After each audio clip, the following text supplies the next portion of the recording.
our Prime Minister and our government and Biden has called Putin, absolutely correctly, a war criminal. The Germans and the French have not done so. Now, if you call somebody a war criminal, it follows logically that you believe they cannot stay on as head of government. Indeed, the only way you'd ever get Putin before the International Court at The Hague, which is where he should be, the appalling things that he is doing, is if he is no longer Russian leader. So I think in America, Blinken, in Europe, perhaps Jens Stoltenberg, they've been too busy telling Putin what we're not going to do rather than what we will do. And the moment Biden said, this we will do, and he's carrying on saying that today, we are beginning to get a situation in Ukraine, which I think is advantageous. So, yes, great danger for Ukraine, but Anthony, it's looking better for us.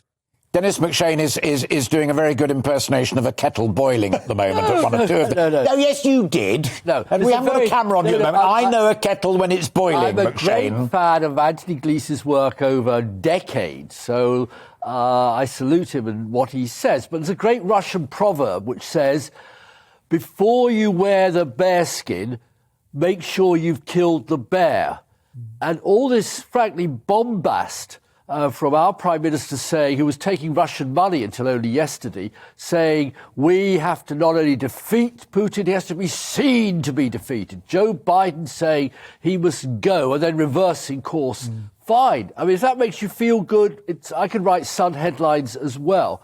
What we need to do is find mechanisms that get Putin to the negotiating table. I completely agree with Anthony. The best and most important way is to help the Ukrainians. And there, Joe Biden and Boris Johnson aren't doing enough, in my view, and the other European countries. I don't chip and chisel between this country and that country. That plays into Putin's hands. But yes, we should be sending a lot more kit, Lend-Lease type kit, into Ukraine, and they give the Ukrainians the tools, and they'll finish a lot more of the job. Rory McCallum, you weren't doing an impersonation of a boiling kettle. You just quietly did that, which meant you wanted to come in on something that Anthony had said. Yeah, I did. And one of the things he was talking about, removing Putin, we don't get to choose who Russia's leader is. The Russians get to choose who the leader is. Now, it may be his Praetorian Guard, it may be the oligarchs. But the point Anthony was making, I'm chipping because it's a conversation which I absolutely adore, and that's why I like this bit of the programme so much. But the point that Anthony was making, is that, which I totally agree with, and I've said it as well, that if you are convinced, even if you're the President of the United States of America, that a guy is a war criminal and a brutal murderer, it then kind of flows that he should not be in office and the ruler of a great country. It may well do, but at the end of the day, he is. And he's the one who... So your point is the one of principle. It's not for us to say. Well, it's not even for us. We're not even able to do it. If you're going to have a negotiation with Russia at the moment, you're going to be talking to Putin. And at the end of the day, it's not going to be the USA ultimately who's talking to Putin. It's going to be the Ukrainians who are talking to him.